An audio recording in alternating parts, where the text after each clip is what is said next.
everybody. Welcome to our webinar. We'd like to welcome you to the Healthy Snacks and Nutrition Talks. We're going to talk about pulses and chickpeas all day long. My name is Christopher Glass. I am a marketing specialist with the PPAA, and I'd like to welcome you to our webinar. My assistant Shannon, we're going to be tag teaming this through the whole time, so Shannon's in the chat box right now. Please, if you could introduce yourselves and in the chat box, talk about where you're from. We'd like to know where you are in Alberta and what brought you to the webinar today. So if everybody could do that, that would be lovely. And I want to go over a little bit about our agenda today and introduce our wonderful guest speakers. So what we plan on taking you through today on our journey is an introduction, and then we're going to do 15 minutes on Pulses 101. Then we have a cooking demo. Then we have a Q&A with our guest speakers, and then we're going to go to our breakout rooms. So moving on. Introductions, like I said, my name is Chris Glass. I am a marketing specialist with the PPAA. I'd like to introduce Barb Wilkinson. She's a director of communications for the PPAA. Barb, do you want to say hi to everybody? Good morning, everyone. So happy you could join us today. Excellent. And our two guest speakers, we're really excited to have them. You're going to be hearing from Tang. She's a wellness and nutrition coach and the founder of Life of Pie. She's going to be walking us through an exciting cooking demo. But before we get to that, we have Debra McLennan from the Alberta Pulse Growers. She is a food and nutrition coordinator, and she'll be walking us through Pulses 101. Before we get to that, I have a couple of slides that I'd like to talk about really quick. Just about who we are and how you can get more involved. So we are the Plant Protein Association of Alberta, and our mission is to facilitate the development of a diverse, profitable, and sustainable plant protein and plant ingredient processing industry in Alberta. Our vision is for highly functioning value chains, state-of-the-art infrastructure, commercialized and market-driven products, and it being a key economic driver in the Alberta economy. In 2019, we held 13 networking events with over 2,500 attendees, and 78% of our survey respondents ranked them high or very high quality. And we've connected several people as a result of this conference, and it's helped businesses move forward across Alberta in our interested areas. Quick plug for our monthly newsletter. Please sign up at ppaa.ca communications/newsletters. And this features news in the plant protein industry and member updates. And 83% of our survey results said that this was something they'd recommend to a friend or a colleague. So very exciting stuff. And then just before we get started, we're going to invite everybody to join us at the PPAA and become a member. If you sign up for an annual membership, you will receive 3 months free with the purchase. With that, I would like to turn it over to Debra McLennan. She's a registered dietitian, and this is exciting. As of August, she's been a registered dietitian for 30 years. So glad to have the experience. She's also our food and nutrition coordinator at the Alberta Pulse Growers. So with that, Debra, I'm going to get you to take over. Awesome. Thank you, Chris. I started when I was 10. So I'm really excited to be with you here today and talk to you a little bit about pulses, and really excited to see the awesome recipe that Bo is going to be sharing with us. So as Chris mentioned, I'm with the Alberta Pulse Growers Commission, and we are a not-for-profit organization that represents the 6,000 pulse farmers here in Alberta. So Chris is going to be my slide changer. So I'll get him to go to the next slide. Alrighty, so here we go. On the menu, you know, dietitian, we got to have menus. So today in our Pulses 101, I'm going to talk a little bit about what pulses are, where they come from, talk about the environment, talk a little bit about pulses and health, give you some quick recipe ideas. I've got a couple of quick questions in here, so you need to be quick in the chat to throw in your answers. So the next slide here is my first question. So I'll get Chris to go to the next slide. I always ask this one. Can anybody tell me what are pulses? So just throw a quick answer into the chat and Chris is going to read them out, or maybe Barb is. No, I got you. Okay, you got me. All right. So what are pulses? Okay, if you're a high school student, when I've done this talk, this is what they do. And then they go like this, and then they start their, oh, sorry. Then they start laughing, and I'm like, okay, that was really good, but that's not the answer. Okay. So we have one answer coming in. Legumes are pulses. Mm-hmm. We have beans. We have the seeds of the legume plant. Oh my goodness, we're getting some really great answers. Perfect. Really well, chickpeas. Okay, I'm not tricking anybody today, so this is awesome. All right, I'll get you to go to the next slide, Chris. Thank you, everyone. Yeah, so pulses are part of, as we like to say, all pulses are legumes, but not all legumes are pulses. So probably the first thing to tell you, the question I get is pulses, like where did you get that word from? So pulse is Latin. It comes from the Latin word pulse, which means pottage or thick soup. So if you've ever had pea soup, you kind of know what we're talking about, where things get thick. So legume by definition is the seed of a pod plant. And so when you look at the legume family, we sort of have these three categories. So soybeans and peanuts are considered to be a legume, but because of their lots of protein, but because of their fat content, they're not considered to be a pulse. Fresh beans, like your green beans and your yellow beans and your fresh peas, are also considered to be a legume, but they're not pulses because they are harvested fresh and we eat them fresh. Lots of vitamins and minerals, got some fiber in there, but not the same protein content. So they're not considered to be a pulse. So a pulse is the dry, that's the key word, dry edible seed of a pod plant. They're harvested dry and they include beans, peas, lentils, chickpeas, and faba beans. So on the next slide, we'll talk a little bit here. So that's what pulses are. So just wanted to talk a little bit about Canada's pulse growing regions. And Canada is one of the leading producers and exporters of pulses in the world. And pulses are now Canada's 5th largest crop after wheat, canola, corn, and barley. So it is a significant part of our agricultural landscape. And as you can see, within Canada, our major regions are the prairie provinces. And we do grow a little bit, primarily beans in Ontario, and we've got a little bit growing into Quebec. So if you go to our next slide, we'll show you what we grow here in Alberta, which is what I'm so proud of. So here in Alberta, what we've got, oh, got a little blip on my screen. Anyway, that's okay. So in Alberta, we grow a wide variety of pulses. We're very fortunate. And now that I'm looking at this slide, you can see I had lots of fun making arrows. So our largest pulse crop within Alberta are our green and yellow peas. We grow them primarily all over the province. So as far north as Peace River, all the way down to the US border, and as far east and west as we can go. Out of all of our peas, our largest crop would be yellow peas, about 80 to 90%, and maybe 10 to 20% are green peas. So in Alberta, I've got this little colorful map. We've divided the province into zones, and it reflects kind of the climate in each of those areas of the province, the soil, and it coordinates as well with the other kind of crops that are grown in those areas. So green and yellow peas, our largest crop. Our next largest crop would be our lentils. We grow red and green lentils, primarily in southern Alberta, so sort of think Calgary South. So that's kind of that little orange zone and the green zone there. And they like a little bit more heat than, like the peas are a little bit more versatile, but lentils like to have a little bit more heat, and that's why we see them there. Our third largest crop would be our dry beans. And if anybody's tuning in from southern Alberta, if you've ever driven between Lethbridge and Medicine Hat along Highway 3, you pass through a couple of towns, Tabor, Bow Island, and a little bit north there, Vauxhall.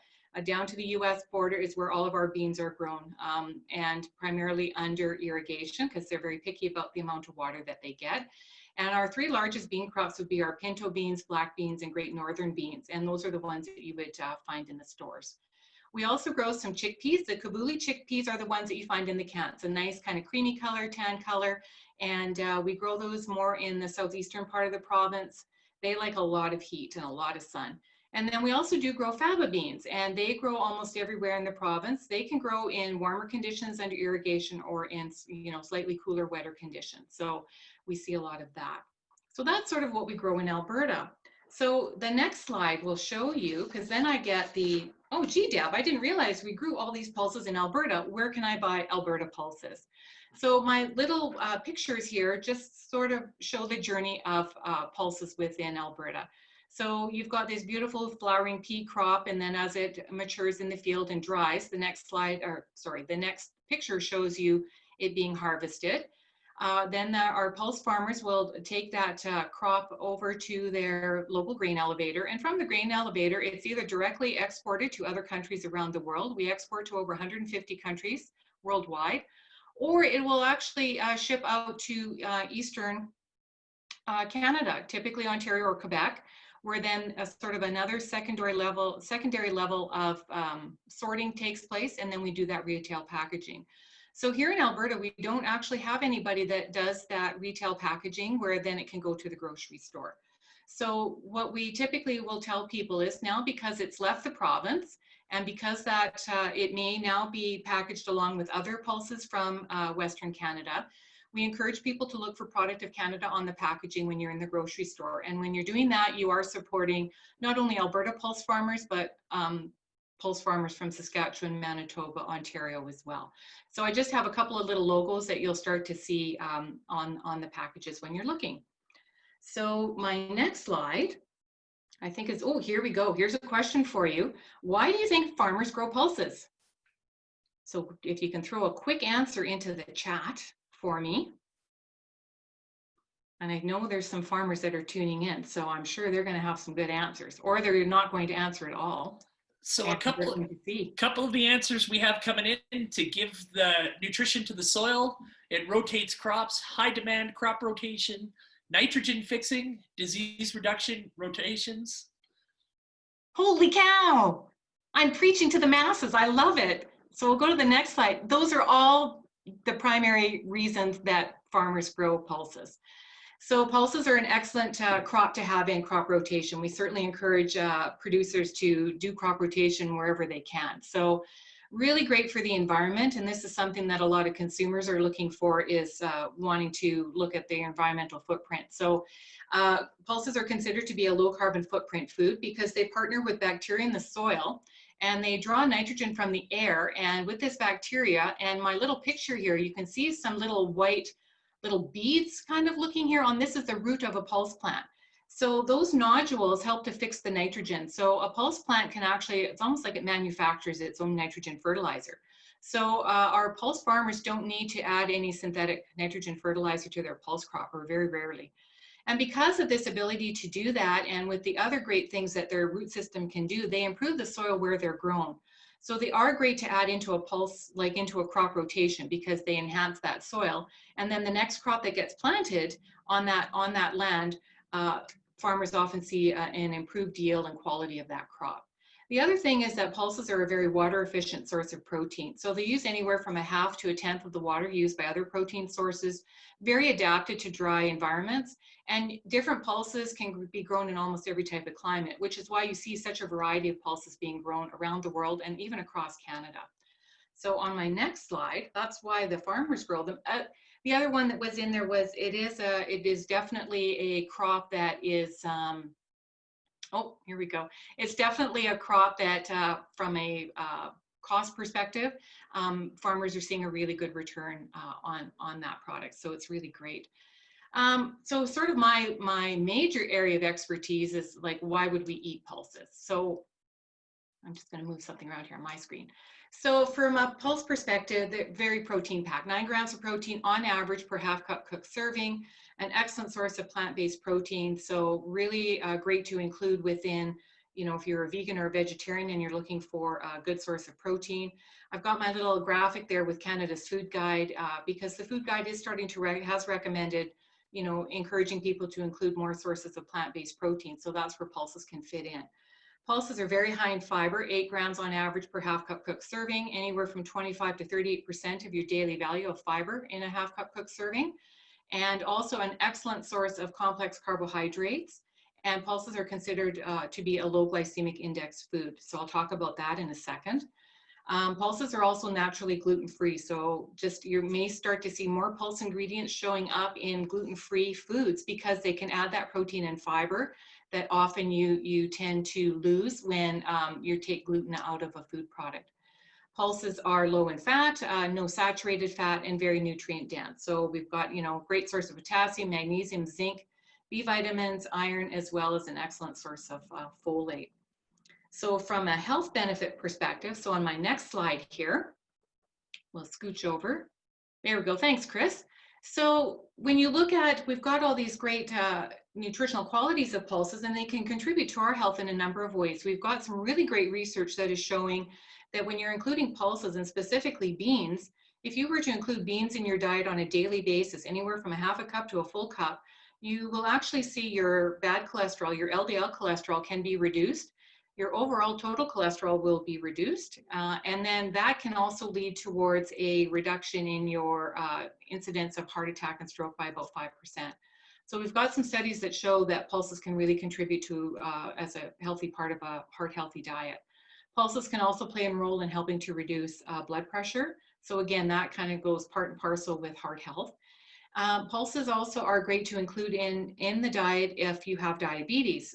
They are a low glycemic index food, and what that means is when you are eating pulses, even though there is carbohydrate in there, because of that combination of those complex healthy carbohydrates along with the fiber and the protein, you won't see blood sugars go as high as fast. So they do help to promote a healthy control of blood sugar.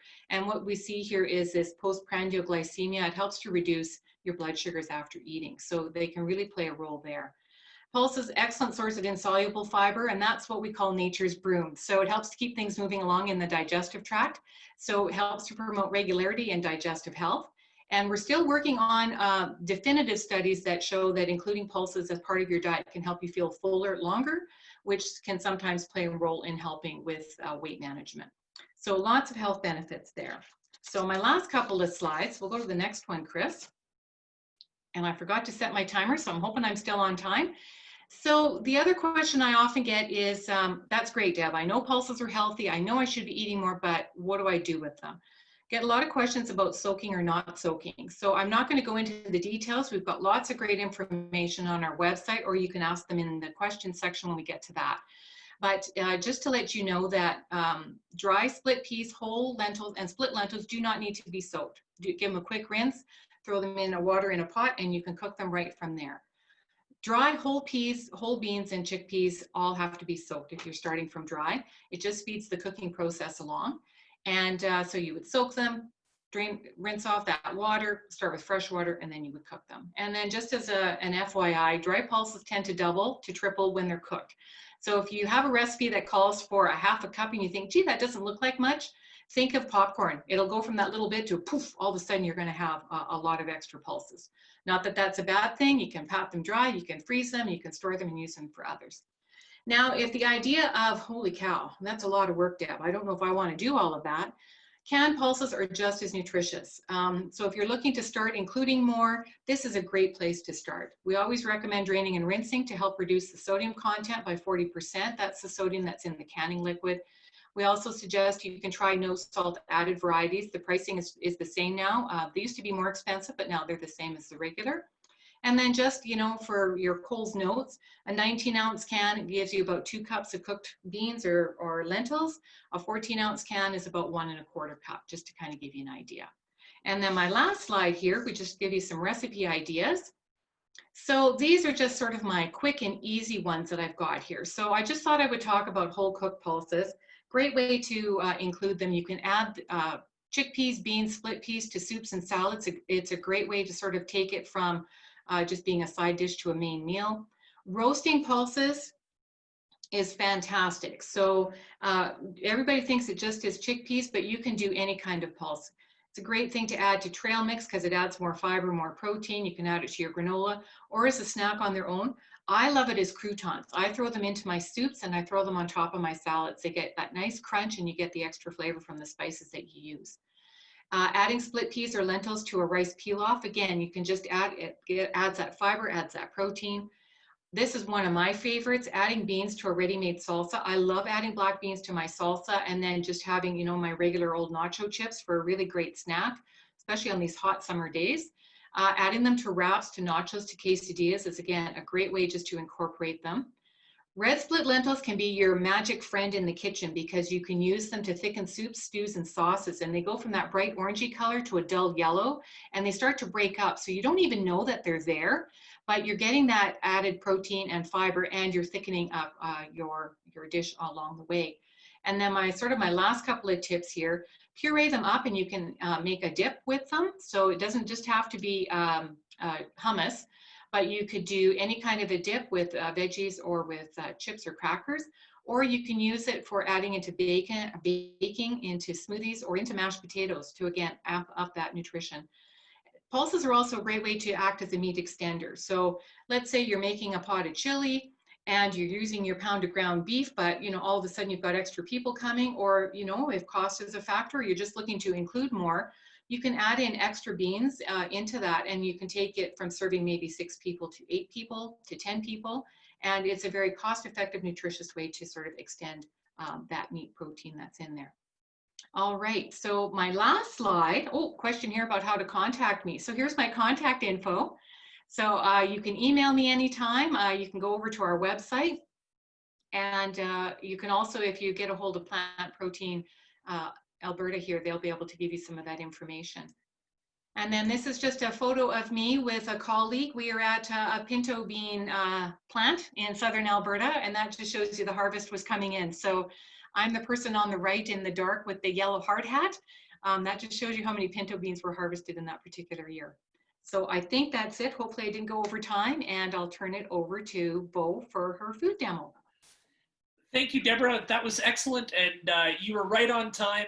We started you a couple minutes late, so we got right there. And that last slide, I must say, was perfect for our next introduction because I am hungry now, and I'm looking forward to lunch. So with that, I'd like to introduce Cooking with Plant Proteins. We would like to introduce wellness and nutrition coach Bo Tang. She's the founder of Life of Pi, and she's going to be taking us through a cooking demo. So let me just make sure we can get her video up on the screen. She's our spotlight video now. Hi, everyone. And Bo, it's off to you. Awesome. Can you hear me okay? Check, check, 1, 2, 3. We can. Thank you, Bo. Awesome. So I have my sous chef joining me today. What's your name? Victoria. Yes, Victoria. So Canada's Food Guide, the newest version, if you got your hands on it, yes, you are all encouraged to have meals together as a family and also try different recipes with your family members and having your little ones helping in the kitchen. So today I am actually showing you a mock tuna sandwich or filling that is made with, what did you say, baby? Chickpeas. Chickpeas, exactly. And to show you just how easy this recipe is, I'm going to have my little sous chef to work alongside.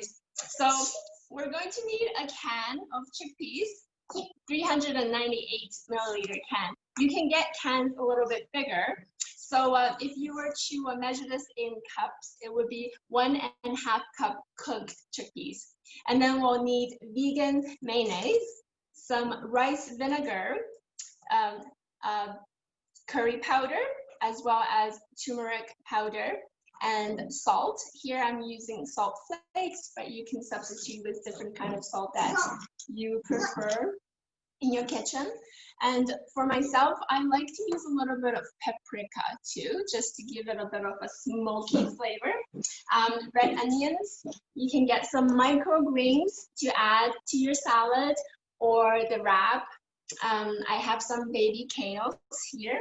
And then you'll need 1 stalk of celery. So the celery I've already washed. And then some avocado if you have on hand. And the equipment that you'll need is a food processor, of course, a chopping board. I've got my green chopping board for all my vegetables, and a knife, measuring spoons.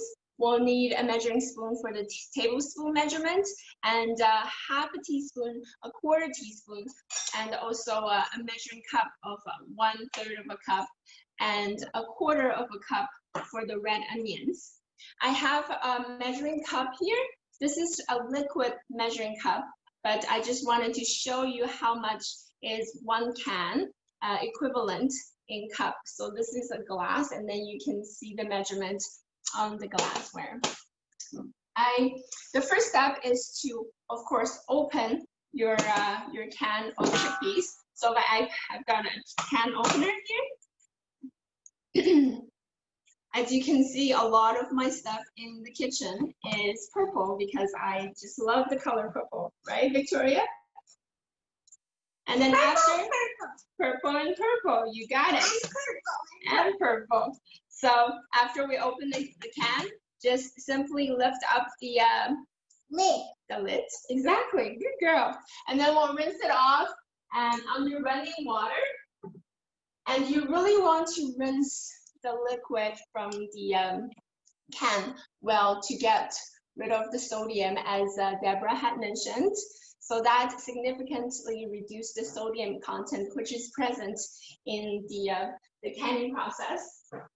But now you can also get chickpeas that is soaked in just liquid itself, without salt added, as Deb had mentioned. So really just pay attention to the nutritional fact on the can that you're purchasing. When you go to the grocery store, there's going to be multiple brands and also organic or different types of pulses and legumes.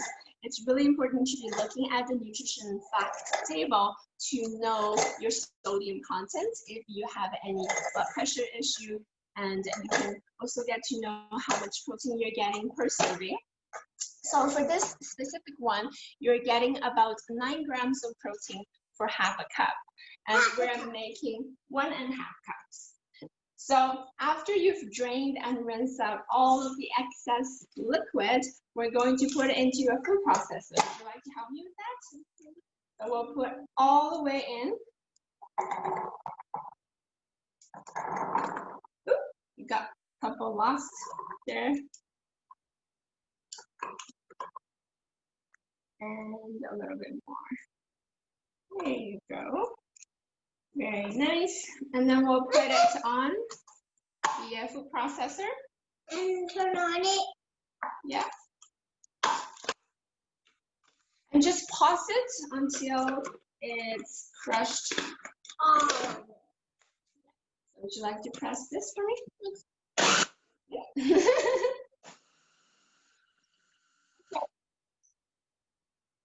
It doesn't have to be a lot. You don't have to be big. We still want that nice crunchiness to it.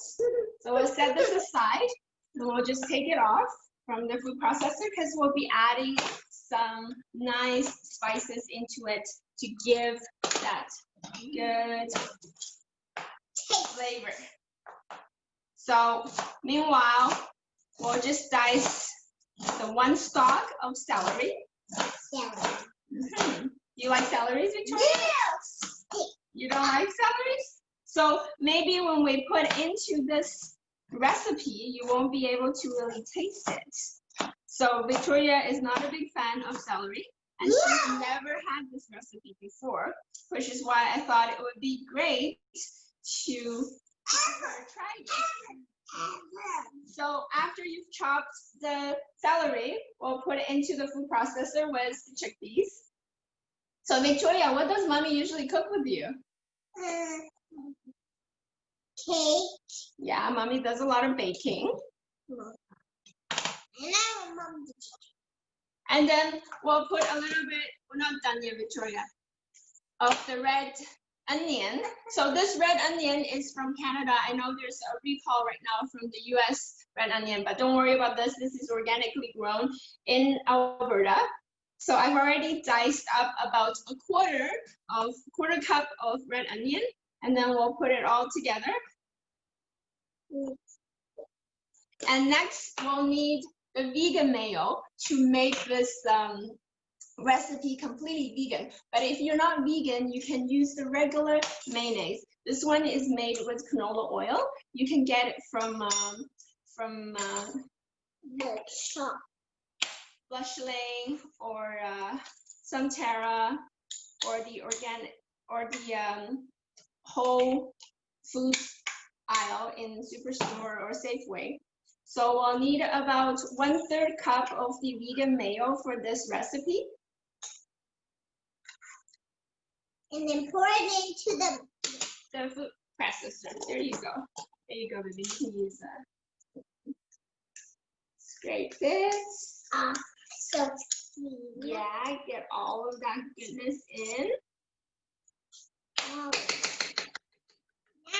to put it on. And there's still the vinegar. So this is the rice vinegar. And the reason that I love rice vinegar is because it has a really nice sweetness to it. And this is traditionally fermented from rice.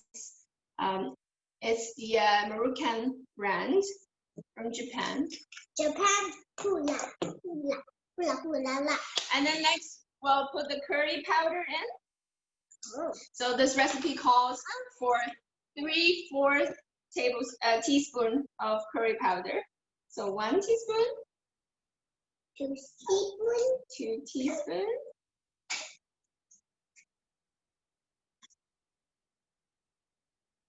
very nice, and 3, right? So Victoria, besides for baking cake, what else does mommy do with you?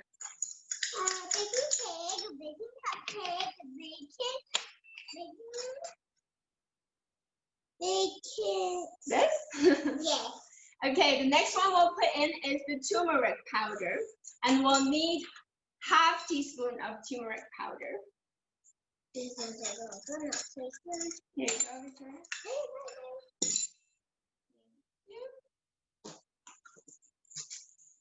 And then 1/2 teaspoon of salt. Don't want salt. You don't like salt? We don't add table salt when we're eating, but mommy cooks with salt. Huh? Yeah. All right. So I won't just add the paprika yet because I wanted Victoria to taste it a little bit first, and she might not like the heat paprika has. So we'll put the lid on, Victoria.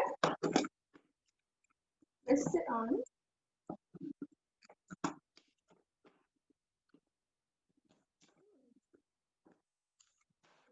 Now, salt Now is put it on.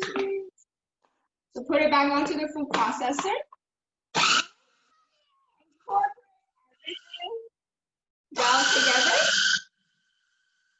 And we're done with the recipe. So as you can see, it's a really simple recipe, and it's raw. It doesn't need to be cooked because the chickpeas are already cooked. And it looks about done. Do we want to check and see if it's done? What's the other one? Which Other one? button. Oh, that's for puree. One is for chopping and the other one is for puree. Curry. Puree is to blenderize everything into a smooth texture, but we don't want it to be smooth. We want to still have that texture when you bite into it, the crunchiness. What does it smell like? Curry? You don't know? Okay. It's turmeric and curry. Did you want to taste it? A little bit?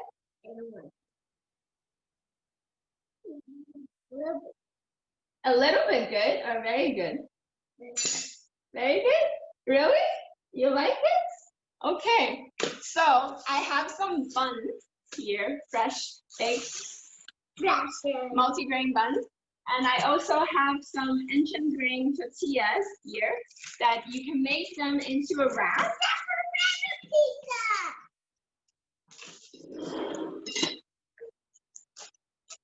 So just simply scrape all of your chickpea filling into a bowl, and then with a cover. I like to leave it actually overnight for the flavor to really get in, so that I don't make the sandwich or the wrap right away, but I will leave the fillings inside of the fridge for overnight, and then the next day I'll make salad or a wrap or a sandwich with it. Would you like to make yourself a wrap, Victoria? Okay, yeah. I don't know how to. You're doing great. So I have some microgreen here that you can add into your wrap. Would you like some, Victoria? Okay. Okay, and then we'll put the spoon back on here, and then you can wrap it into the wrap that you like. My wrap is done. So while Victoria's finishing up her wrap, I just want to show you some of the varieties that you can use this mock tuna filling for. You can simply put it on a bed of vegetables, different kind of salad. So here I have some baby kale, some microgreen, a couple slices of avocado, and then you just scoop the chickpea filling on top, and you've got yourself a great salad with awesome protein and fiber. You can make yourself a little burger in the as a little afternoon pick-me-up snack. So again, just put the filling into a bun. Good job, Victoria. And you can make yourself a wrap. And here's the wrap that Victoria made. And here's the wrap that I had made this morning. Again, choose your preference for different types of wrap. There's different ones which are made with different grains. And you can also just simply serve it as a dip with chips. Here I have some turmeric chips from Costco. And you can also serve them with the rice chips. So if you are gluten-free, then that's an amazing option as well. So I don't know how my time is because I forgot to set a timer as well for Deb. So but this is the recipe, and if you do have any questions or any comments about this recipe, do make sure to let me know. I can't really see the screen, so let me know. Bo. Yeah. It's Chris, and you were perfect on time. Awesome. You nailed it. I am now officially starving for lunch. So I really appreciate that. We're going to have a question and answer period coming up, and we're going to have breakout rooms with Bo to be introduced in just a little bit. So just let me get back to our PowerPoint presentation. I've got one more slide that I'd like to share with everybody. And thank you so much for your time, Bo. Thank you. And this is mine. All right, so our closing notes before we get into our Q&A. Some things we wanted to talk about. Our next webinar is Olds College Ag Tech and Innovation in Food Production. We're looking at hosting that on September 17th. We will be sending out a survey so you can give us some feedback and let us know how we can make these webinars better and more in tune to your needs. If you want to learn more about anything you've learned today, go to albertapulse.com, or on Facebook, search out Life of Pi Wellness, and that's where you can find Bo. If you want to find more about Debra, I put her contact in the chats as well. This webinar will be posted on our website at ppaa.ca, and we'd like to thank everybody for attending the 7th webinar that we've put on. So with that, I am going to open the question and answer section of our presentation. So if you have any questions, we'd like you to please put them in the chat box. I will read them and our experts will answer them right away here. Hi, this is, so Debra, there's a question for you about pulses soaking, and I'm not going to be able to pronounce this properly, but how do you, I have no idea, you probably know. You know what? I saw it very quickly, oligosaccharides. Yeah, thank you for that. Yeah. So sometimes there's people who will say they don't eat pulses because they cause, because pulses can be musical, because they can cause gas. And sometimes that can be due to the type of complex carbohydrate that is in the pulses.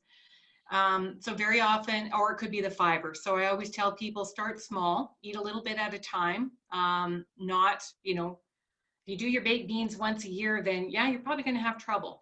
But anyway, so if you introduce them and a little bit at a time and slowly start to get your body used to the fiber and those complex carbs, that's great. Sometimes though, even though you do all of that, you can still have issues. So sometimes what can be helpful is that if you, instead of working with canned pulses, start with dry and do an overnight soak. make sure you change that soaking water as often as you can, because then you can somewhat reduce a little bit those resistant and slowly digestible starches. And then not using the soaking water, make sure that you're using fresh water when you cook them.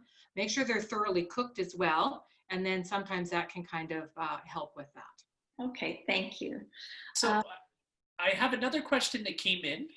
Can you substitute one type of lentils for another? So when a recipe calls for red ones, can you use black lentils? Oh, I don't know if you want me or if it's both. I think it's for both of our experts. Yeah, I would say it doesn't, in all honesty, it doesn't really matter.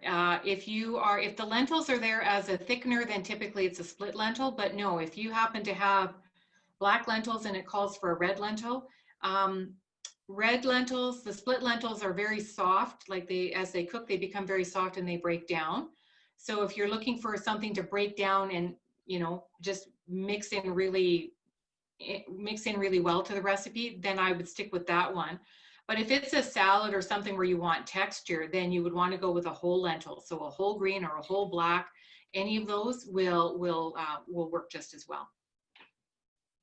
Bo, do you have a favorite lentils or pulses that you like to work with in the kitchen? I usually use the red lentils. I have a favorite muffin recipe that I typically would make, and it depends on the season. So in the fall, I would use the pumpkin and red lentil to make a pumpkin and lentil muffin for the girls for their snacks.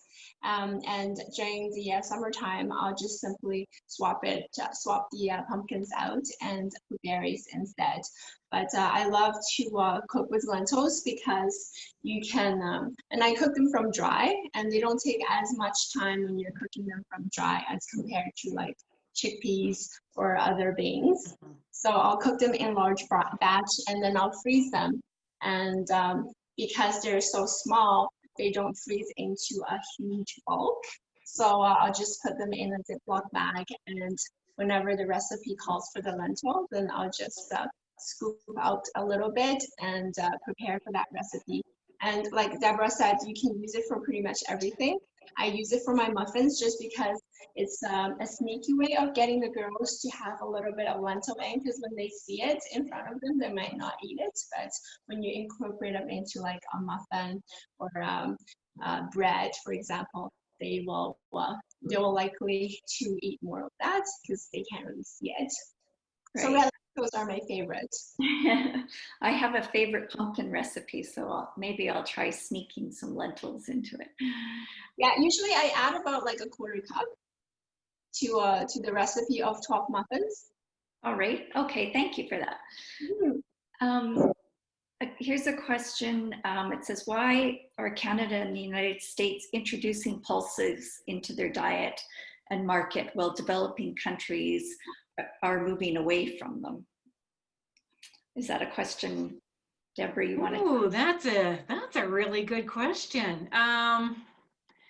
I think I'm not the expert on this, and I can do a little bit more research, but what we have been seeing, and these are, information too with our counterparts from Pulse Canada, is that there's a perception sometimes that pulses, because they are a very cost-effective source of protein, that, if you can't afford animal protein, then you're eating pulses. So there's a little bit of a perception about that. So what some countries find is that as the socioeconomic status of the population improves, then they start to they can afford, or they want to start including the more expensive perceived types of protein into their diets. So it's not that I don't know if they're necessarily choosing to move away from it. It's just they have that ability to afford maybe some other types of protein. Now here in Canada and the US, because the consumers are very much more interested now in, especially when you get into millennials and younger, there's a strong interest in including more plant-based sources of protein in the diet. So whether it's related to belief systems or wanting to improve health or looking at the environment. There's a number of different reasons there. And everybody is now recognizing that we grow so many different pulses, and they want to support their local economy. So that's why we're seeing a strong uptick in including pulses, if that makes any sense. Yeah, absolutely. And I think that's what we've seen as well from its studies, is that it's the growth in the middle class in developing countries, and they're eating more animal proteins as their wealth increases. And I'm not sure that there's a decrease in the plant-based proteins as much as an increase in the animal. Yeah, exactly. That's what we're kind of seeing too. Good question. Yeah, it is a very interesting question, actually. Yeah, and I really like how Debra had answered it. I can tell you from my personal experiences, I grew up in China, and when I was growing up, we ate whatever was produced locally. Even within the country, there wasn't much of exchange of produce from different cities. So if you lived in Beijing, you would have different produce that is produced in that local area that you would have all year round, but you wouldn't have access to what's grown around your city from different other provinces, for example. But now with globalization, we are getting more options, but especially in North America, there is a huge prevalence of obesity. And because I work with patients with stroke, so a lot of education that I do around is, as Deb mentioned, if we were to incorporate more plant-based protein into our diet, we can see the health impact, the benefit on our health going forward. As an example of decrease in LDL cholesterol, which is the bad cholesterol in our body, which can contribute to they are considered a risk factor for stroke and heart attack. So I think with more people who are becoming more aware of what is healthy, especially in North America, that we're very focused on what is healthy and how can we support local growers. That's why there is a upward trend as to consuming plant-based protein. But I don't know about like developing countries if they're straying away from it, or it's because they are now exposed to what is available globally. So they're trying, different sources of food and not just really focusing on what is available to them.